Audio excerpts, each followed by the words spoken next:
Hello, I'm Teresa Wu Paul. I'm the founder and current chair of the Actions Chinese Canadian Together ACT Foundation. So today at this info web session, I will be introducing to you what the ACT Foundation is about.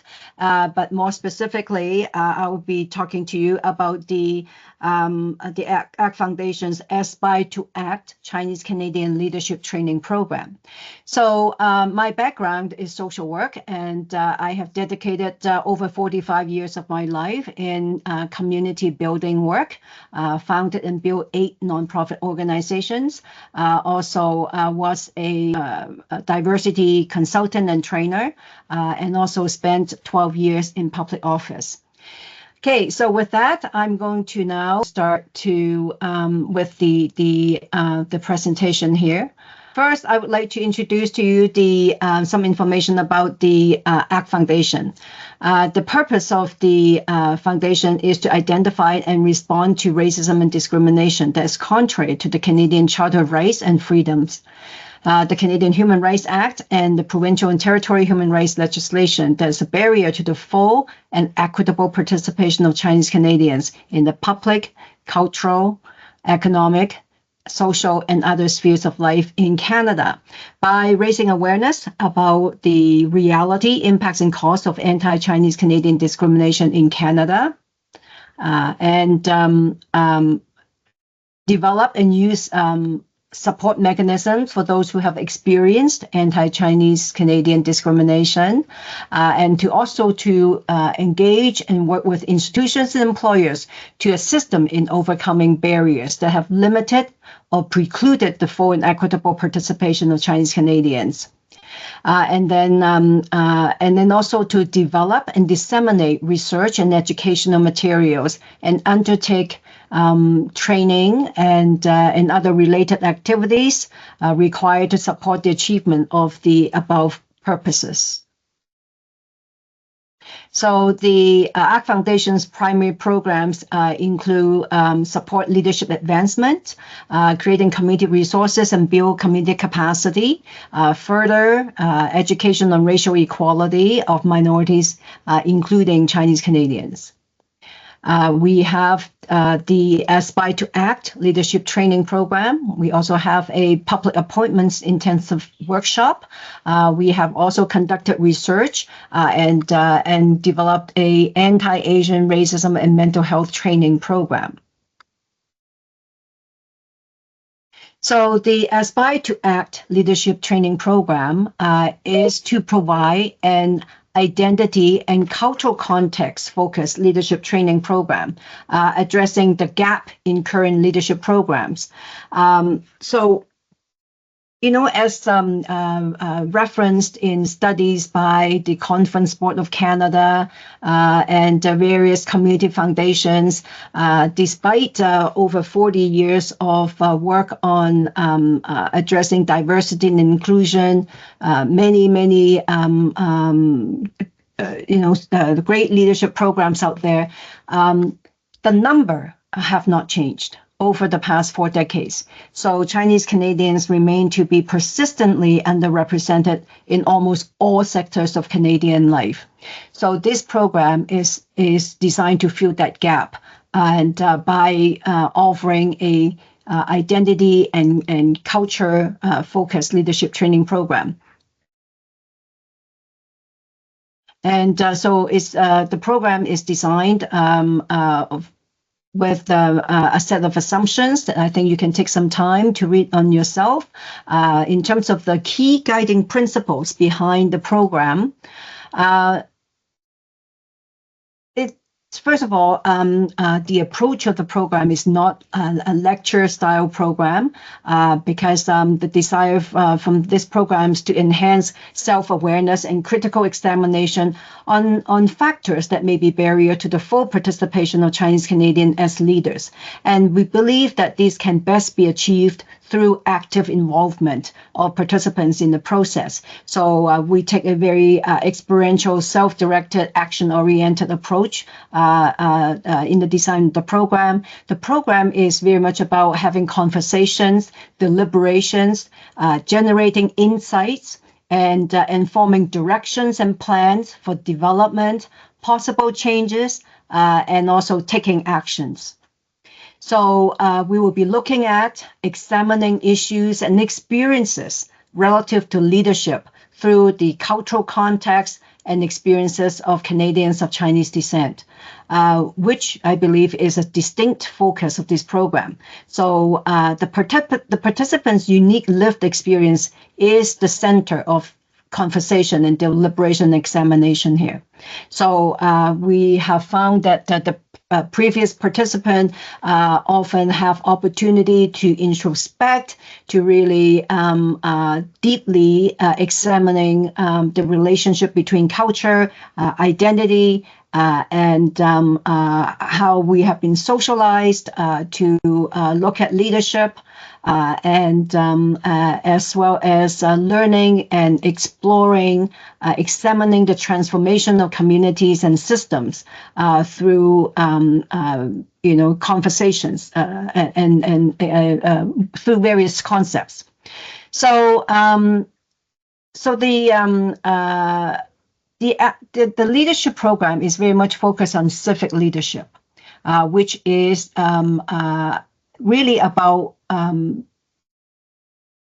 taking on leadership roles in all aspects of Canadian life.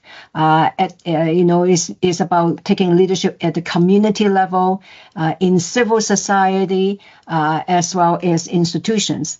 It is not confined to running for public office. It is very much about taking leadership role in various aspects of life in Canada. It is about influence. It's about making changes and making improvements for people and our communities. So I'm going to now spend a few minutes to provide you with an outline of our training program. So it is broadly organized into 3 modules. The first one is self-awareness and critical reflection. Second is through various concepts and tools, conversation.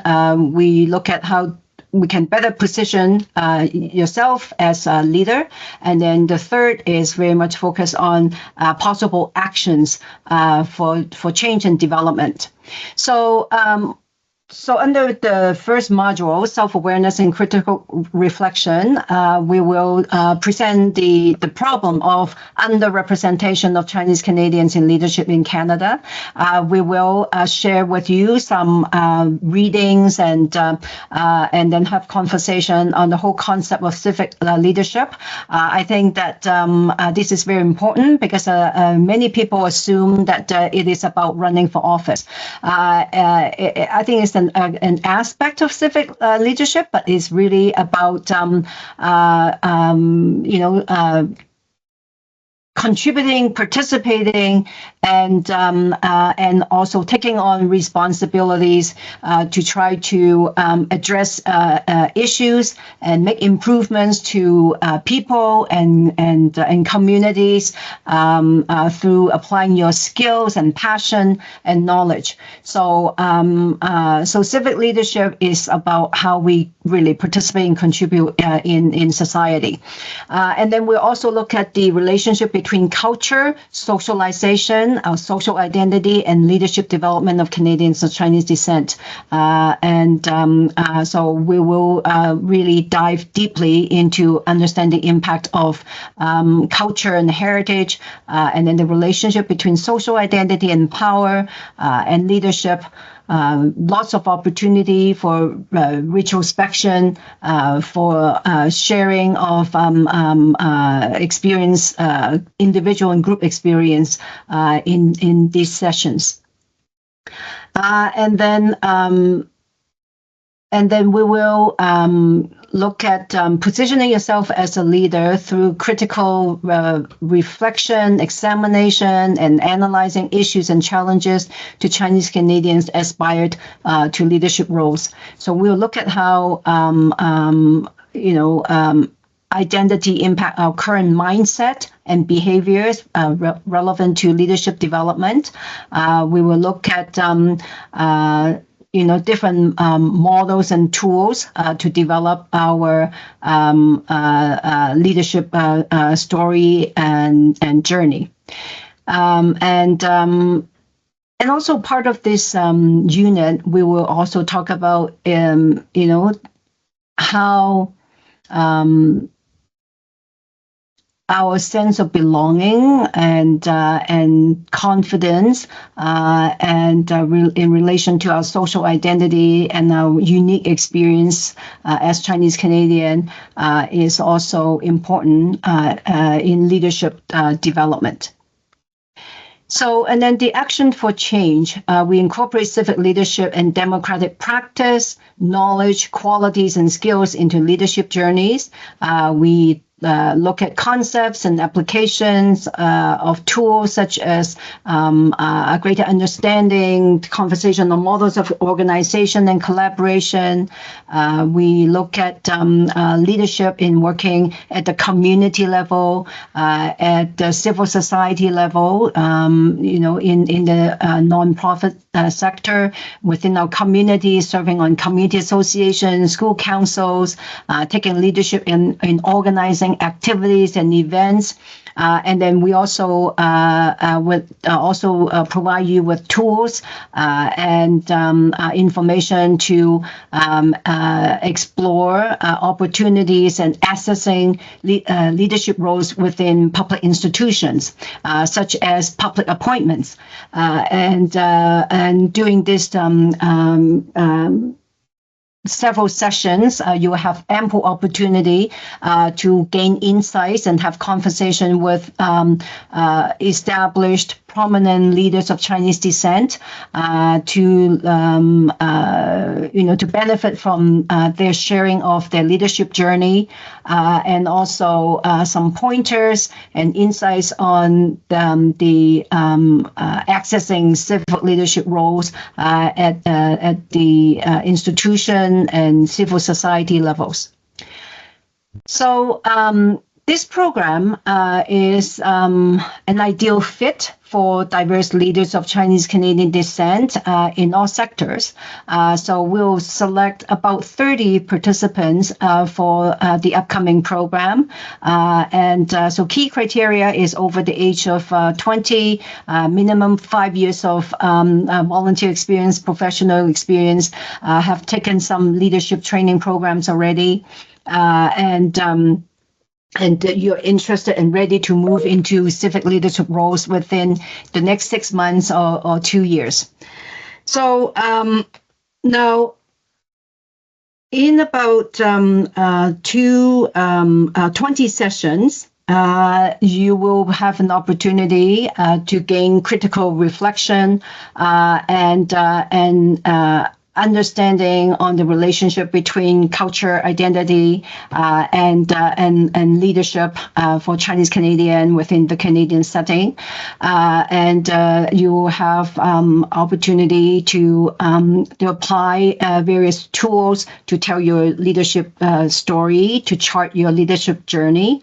You have opportunity to have conversation and gain insights from prominent established Chinese Canadian leaders, and then also some very practical, concrete leadership opportunities for you to further explore following the program.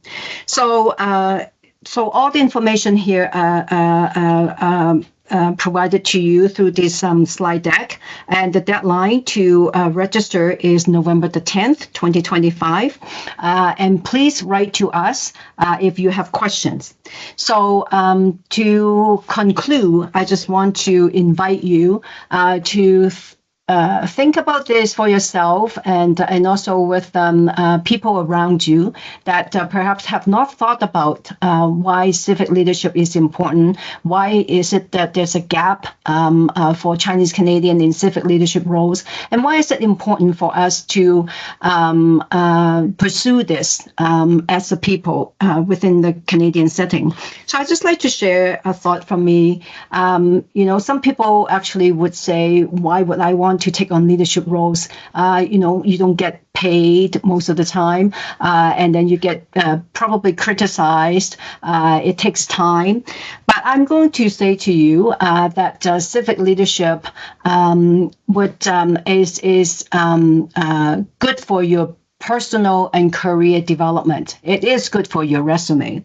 And you will be contributing to better public decision making because you present that diversity of lived experience, worldview, and perspective. And therefore, our institutions, our society will be making better decisions. And then you will also be contributing to your communities by becoming a role model and for the next generation of leaders. So I hope that you will consider this training program, and I often see this as a mutually beneficial program that we will learn from you, and also I hope that you also will be able to take something away from this program. Thank you.